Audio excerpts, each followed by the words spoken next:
ತುಮಕೂರಿನಲ್ಲಿ ಡಿಸಿ ವಿರುದ್ಧ ಸಿಡಿದೆದ್ದ ಜನ ಅಕ್ರಮವಾಗಿ ಭೂಮಿ ಪರಭಾರೆ ಮಾಡಿದ್ದಾರೆಂದು ಕಿಡಿ. ಡಿಸಿ ಶುಭಾ ಕಲ್ಯಾಣ್ ವಿರುದ್ಧ ಸಂಘಟನೆಗಳ ಭಾರಿ ಪ್ರತಿಭಟನೆ. ಮಧುಗಿರಿಯಲ್ಲಿ 40 ಎಕರೆ ಜಮೀನು ಖಾಸಗಿಯವರಿಗೆ ಪರಭಾರೆ ಮಾಡಲಾಗಿದೆ ಎನ್ನುವಂತ ಆರೋಪ. ಸರ್ಕಾರಿ ಜಮೀನು ಕಬಳಿಕೆಗೆ ಸಹಾಯವೆಂದು ಆಕ್ರೋಶ ವ್ಯಕ್ತವಾಗ್ತಾ ಇದೆ. ಡಿಸಿಗೆ ಹಾರ ಶಾಲು ಹಾಕಿ ಸನ್ಮಾನ ಮಾಡಲು ಮುಂದಾದಂತಹ ಪ್ರತಿಭಟನಾಕಾರರು, ಕೆಆರ್ಎಸ್ ಪಕ್ಷದ ಕಾರ್ಯಕರ್ತರು ಸೇರಿ ಸಾರ್ವಜನಿಕರಿಂದ ಪ್ರೊಟೆಸ್ಟ್ ಮಾಡಲಾಗ್ತಾ ಇದೆ. ಅಕ್ರಮವಾಗಿ ಭೂಮಿ ಪರಭಾರೆ ಮಾಡಿದ್ದಾರೆ ಎಂಬ ಆರೋಪಕ್ಕೆ ಸಂಬಂಧಪಟ್ಟ ಹಾಗೆ ಪ್ರತಿಭಟನೆಗಳಾಗ್ತಾ ಇದೆ. ಮಧುಗಿರಿಯಲ್ಲಿ 40 ಎಕರೆ ಜಮೀನು ಖಾಸಗಿಯವರ ಪರಭಾರೆ, ಸರ್ಕಾರಿ ಜಮೀನು ಕಬಳಿಕೆಗೆ ಸಹಾಯವೆಂದು ಆಕ್ರೋಶ. ಡಿಸಿಗೆ ಹಾರ ಶಾಲು ಹಾಕಿ ಸನ್ಮಾನ ಮಾಡಲು ಮುಂದಾದ ಪ್ರತಿಭಟನಾಕಾರರು,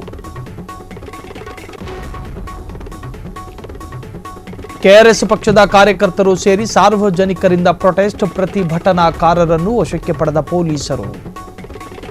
ಕೆಆರ್ಎಸ್ ಪಕ್ಷ ಪ್ರತಿಭಟನೆಯನ್ನ ಮಾಡ್ತಾ ಇದೆ, ಬೀದಿಗಿಳಿದು ಪ್ರತಿಭಟನೆ ಇದು. ಇನ್ನು ಈ ಒಂದು ವಿಚಾರಕ್ಕೆ ಸಂಬಂಧಪಟ್ಟ ಹಾಗೆ ಕೆಆರ್ಎಸ್ ಪಕ್ಷದ ಕಾರ್ಯಕರ್ತರು ಸೇರಿ ಸಾರ್ವಜನಿಕರಿಂದ ಬಿಗ್ ಪ್ರೊಟೆಸ್ಟ್ ನಡೀತಾ ಇದೆ. ಡಿಸಿಗೆ ಹಾರ ಮತ್ತು ಶಾಲು ಹಾಕಿ ವಿಭಿನ್ನ ರೀತಿಯ ಮರ್ಯಾದೆಯನ್ನ ಕೊಟ್ಟು ಪ್ರತಿಭಟನೆಯನ್ನ ಮಾಡುವಂತಹ ಸಿದ್ಧತೆಯಲ್ಲಿದ್ದರೂ ಕೆಆರ್ಎಸ್ ಪೊಲೀಸರು ವಶಕ್ಕೆ ಪಡೆದಿದ್ದಾರೆ.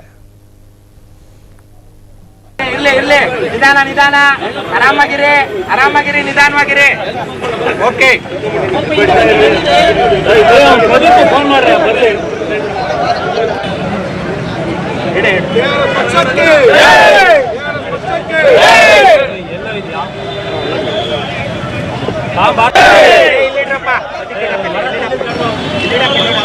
ಪೂರ 10 ವರ್ಷ ಬದುಕಿದಂತ ಸ್ವಾಮೀಜಿಯವರು ಕಾಯಕ ವಿಲಾಸವನ್ನಾಗಿ ರೂಢಿ ಮಾಡಿಕೊಂಡು ಅವರು ದಾಸೋಹವನ್ನ ಎತ್ತಿ ಸಾವಿರ ಇಲ್ಲೇ ನಿಧಾನ ಆರಾಮಾಗಿರಿ ನಿಧಾನವಾಗಿರಿ.